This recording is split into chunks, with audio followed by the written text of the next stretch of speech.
கட்டிக்கொண்டால் என்ன, ஒட்டி நின்றால் என்ன, இதில் பாவங்கள் தோஷங்கள் ஏது?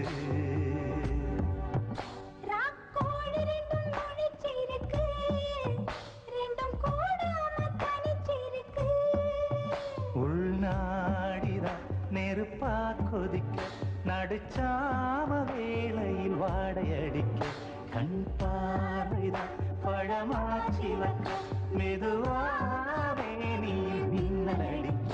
ராக்கோழி ரெண்டும் முடிச்சிருக்கு, ரெண்டும் கூடாம தனிச்சிருக்கு. ராக்கோழி ரெண்டும் முடிச்சிருக்கு, ரெண்டும் கூடாம தனிச்சிருக்கு.